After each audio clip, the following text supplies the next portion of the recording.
Hello दोस्तों, नमस्कार। तो क्या हाल चाल है भैया, भौजी, चाची, अम्मा? आशीर्वाद दीजिए कि हमारा चैनल जो है वो चलता रहे। और हम आज फिर से हाजिर हुए हैं। हम हैं आशुतोष और फिर से लेके हाजिर हुए हैं एक बहुत दमदार वीडियो। पाकिस्तान के लोगों का रिएक्शन है। वीडियो है डेली स्वैग का, बहुत अच्छा वीडियो है। वीडियो है कि Indian rupees become Asia's number 1 currency, India become king of Asia, Pakistani public on India. तो देखते हैं भाई, डेली स्वैग मुजम्मिल भाई का वीडियो है। काफी अच्छा रिस्पांस रहता है पब्लिक से भी, जहां पे फैक्ट टू फैक्ट बात करते हैं। पहले वीडियो देखते हैं, उसके बाद जो है हम अपना प्रतिक्रिया देंगे और हम अपना विचार आप लोगों के समक्ष जो है वो प्रकट करेंगे। तो देखते हैं वीडियो, लेट्स स्टार्ट। इंडिया को इंडिया कहा जाता था, लेकिन अब नरेंद्र मोदी का इंडिया कहा जाता है। उस बंदे ने जब वो आया था तो सर 12वें नंबर पर या 11वें नंबर पर मईशत थी, 5वें नंबर पर ले गया बंदा मईशत को। नहीं, उसकी वजह यह है ना, इंडिया की जो ट्रेडिंग है, हम अगर अपना चावल देना भी चाहें तो बाहर मुल्कों को नहीं दे सकते। क्यों? कि इंडिया की जो इम्पैक्ट है दुनिया को, वो उस इंडिया से 40 चीज़ें लेते हैं, उसमें चावल भी लेते हैं।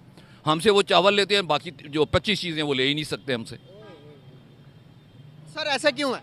जो उनकी मुल्क के अंदर इतना बड़ा मुल्क है, उसकी हर सूबे के अंदर कोई ना कोई ऐसी चीज़ें हैं जो दुनिया की डिमांड है। जिस तरह कि हम जब बांग्लादेश के साथ थे, हमारी पटसन फ़ौरन बिक जाती थी, हमारा गन्ना फ़ौरन बिक जाता था, चावल फ़ौरन बिक जाता था, नारियल फ़ौरन बिक जाता था। तो हमारे जहाँ पर डॉलर की कीमत क्या थी, बिल्कुल गिरी हुई थी। आज इंडिया की गिरी हुई है 81 पर चल रहा है। तो दो चीज़ें हैं ना, उस वक्त हमारी ये चीज़ें दुनिया ले रही थी, हम दुनिया से कम चीज़ें ले रहे थे, हमारी करेंसी स्ट्रॉन्ग थी। एक्सपोर्ट इंपोर्ट डिपेंड करता है। वहाँ एक्सपोर्ट इम्पोर्ट दोनों का होता है। क्या एक्सपोर्ट कर रहे हैं?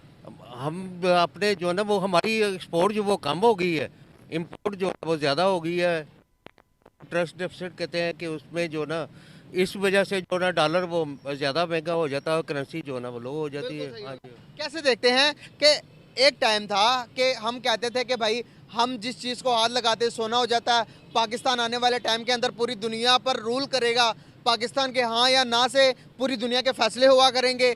आज तो सारा निज़ाम चेंज होता नजर आ रहा है। आज तो वही चीज़ शिफ्ट होगी इंडिया की तरफ, इंडिया हाँ या ना करता है, फैसले हो रहे जिस वक्त हम ये बातें सोच रहे थे ना, उस वक्त हमारी करेंसी बांग्लादेश पर डिपेंड कर रही थी। हैं। अच्छा, बांग्लादेश पर हमारे रूलर्स को, जो रूलर, उनका कोई रोल नहीं है इसमें। वो उन्होंने नेगेटिव काम किए, सारे नेगेटिव काम किए उन्होंने। हाँ, उन्होंने इतने नेगेटिव काम किए कि मेरी तरह का बंदा जो कि इस वक्त अबाउट 70 ईयर्स है, वो मरना पसंद कर रहा है। अपने मेरे तीनों बच्चे गोल्ड मेडलिस्ट हैं अच्छा किस चीज़ में? इंजीनियरिंग में, लेकिन मैं तीनों बच्चों को नहीं चाहता कि वो पाकिस्तान में रहें। अच्छा, इनको बाहर भेज रहे हैं। मैं खुद ऑफिसर रहा हूँ, लेकिन मैं खुद समझ रहा हूँ कि मुझे इस मुल्क के अंदर नहीं रहना चाहिए। सर क्या बात बनी कि एक मुल्क जो कि इतनी कुर्बानियां देने के बाद हमें हासिल हुआ। कुर्बानियाँ जो दी हैं ना, वो हमारे एक खास तबके के लोगों ने, जिस तरह हमारे गरीब लोग कुर्बानियाँ दे रहे हैं, हमारे अमीर नहीं दे रहे। वहाँ पर फौज के अंदर भी हमारे छोटे लोगों ने कुर्बानियाँ दी हैं। जो असल बंदे हैं उन्होंने कुर्बानियाँ नहीं दी उस तरह की। तो जब तक वो बड़े लोग कुर्बानी नहीं देंगे, उस वक्त तक उसका सोल्यूशन जो है ना, वो आम बंदे के ऊपर उसका इम्पैक्ट नहीं आएगा, जिसको हम कहते हैं कि वो हमारे लिए कुर्बानियाँ दे रहे हैं। सर दुख होता है एक मुल्क को जब चढ़ते हुए देखा, आज हम क्या कर रहे हैं और पड़ोसियां का क्या कर रहे हैं। मुल्क के अंदर देखे ना, एक 17 स्केल का बंदा अगर पॉइंट करना है ना, उसके लिए एक पूरी सिस्टम बना हुआ है कि यहाँ इंटरव्यू देगा, यहाँ उसका रिटर्न एग्ज़ाम होगा। जिसने वज़ीर आज़म बनना है उसके लिए एग्ज़ाम ही कोई नहीं, उसके लिए कोई एग्ज़ाम नहीं है। इनके हमारे मेरे नज़दीक ये सिस्टम इस तरह ठीक हो सकता है, जितने पॉलिटिशियन इलेक्शन लड़ते हैं इनकी कुरंदाजी हो। पता लगे कि नवाज शरीफ ने जाकर रहीम शाह से इलेक्शन लड़ना है, रहीम शाह के बंदे ने जाकर कोहाट से इलेक्शन लड़ना है, क्योंकि इन्होंने कौम का काम करना है ना। तो पहले कौम, पूरी कौम के अंदर पॉपुलर हों तो फिर ठीक है ना। ये एक जगह पर एक गैजेट बनाते हैं, उसकी पॉपुलैरिटी से फिर 40 साल हुकूमत करते हैं। ये तो कोई सिस्टम नहीं है। हाँ जी, तालीमी निज़ाम के बारे में क्या कहेंगे? हमारा बेहतर है या इंडिया का हमारा बेहतर है? तालीमी निज़ाम इतना फुलिश निज़ाम है, मैं कैमरे के आगे कह रहा हूँ, हमारे 90% टीचर्स को नहीं पता कि 9 के बाद 10 कैसे बने। कह देते हैं हम 9 के बाद ये 10 है, लेकिन कोई नहीं जवाब देगा कि 9 के बाद 10 किस लॉजिक से बने। हम हर काम बगैर लॉजिक के कर रहे हैं। बगैर लॉजिक का मतलब है हम, जैसे कि मिसाल दे। मैंने बता रहा हूँ ना, ये काम हम हर काम बगैर लॉजिक के करते हैं। उससे क्या होता है, हमने जो चीज़ हमारे बड़ों ने सीखी है, जो लफ्ज़ सीखे हैं, वो हमें सिखा देते हैं। इससे तरक्की नहीं होगी जब तक हम उस चीज़ को कब फर्दर ब्रेकअप कर कर अगले बंदे को नहीं ना देंगे। वो बंदा अपने अगले बंदे को फर्दर ब्रेकअप कर कर नहीं देगा, उसको समझा कर नहीं देगा। उस वक्त तक हमारा लॉजिकल सिस्टम वीक रहेगा। और पूरी दुनिया, इस वक्त जो हमारा ये मोबाइल है, इसके अंदर दो चीज़ें हैं, एक रैम है, एक रोम है, ठीक है ना। रैम क्या है? वो स्पीड है। स्पीड का क्या मतलब है? वो कितना क्विक हमें हमारे बात का जवाब देता है। और रैम जो है वो जो रोम जो है वो बताते हैं उसके अंदर कितनी ज़्यादा चीज़ें रख सकते हैं उसके अंदर, ठीक है ना। हम अपने एजुकेशन सिस्टम के अंदर स्टूडेंट को ये 2 चीज़ें डिलीवर ही नहीं कर रहे हैं। सही बात है। हमने पेपर के अंदर ऑब्जेक्टिव इस तरह रखा हुआ है जो 5 मिनट में होना चाहिए, हमने उसके लिए 40 मिनट रखे हुए हैं। सर ये निज़ाम तो फिर भी ठीक है, आप थोड़ा सा नज़र दहानी आपके मैं मदारिस के तलबा की तरफ भी करवाना चाह रहा हूँ। सर वहाँ पर सिर्फ और सिर्फ कुरान मजीद पढ़ाया जाता है, लेकिन वहीं सिर्फ जो नादरा पढ़ाया जाता है साइंस के बारे में तो बच्चों को पता ही नहीं है। नहीं, बात एक चीज़ और है, हमारे मदरसे हैं, मदरसे तो काम ही सिर्फ कुरान शरीफ का कर रहे हैं ना, मुझे उनके ऊपर भी ऑब्जेक्शन है। वहाँ से बच्चे लाखों के हिसाब से उन्होंने कुरान मजीद हिफज किया है, उनको ये नहीं पता कि कुरान मजीद के अंदर हमें कौन से इंपॉर्टेंट मैसेजेस दिए गए हैं और उन पर हमने अमल भी कर रहे हैं। सही बात है। जब जिस वक्त तक अमली ज़िंदगी में हम नहीं आएंगे, हमने एक बल्ब लगाया हुआ है ना, अगर हम उसको जलाते नहीं तो उसको कोई फ़ायदा नहीं है। तो इसी तरह अगर हम इल्म हासिल करते हैं उस पर अमल नहीं ना कर रहे, हम अमल करने की पोजीशन में नहीं है, तो इसका मतलब है वो ज़ीरो है काम। बिल्कुल सही बात। वो बल्ब लगा या ना लगा बराबर है। तो सर ये बच्चे बाहर निकलकर क्या साइंस और टेक्नोलॉजी के बारे में जितना आगे चैट जीपीटी का आ रहा दौर, आईटी का दौर है, क्या ये मदरसे के बच्चे हमारे जो मौजूदा तालीमी निज़ाम पढ़कर मुकाबला करेंगे दुनिया का? नहीं, हमारा निज़ाम तालीम जो है ना वो इस तरह के हमने सारा सिस्टम रखा हुआ मेमोराइज के ऊपर। मैंने चीज़ याद की, किताब से पढ़ी, उसी तरह लिख दी, नंबर मिल गए। अच्छा, ये मेमोराइजेशन का सिस्टम ख़त्म होना चाहिए, हमें समझ बूझ वाला काम देना चाहिए, समझानी चाहिए उस चीज़, उसकी लॉजिक्स बतानी चाहिए। सर इंडिया आईटी में दुनिया को लीड कर रहा है। वो बात वही है, आईटी का मतलब है कि उसकी लॉजिक स्ट्रांग है। लॉजिक्स, आप कंप्यूटर में जो भी काम करते हैं लॉजिक से करते हैं काम, ठीक है ना।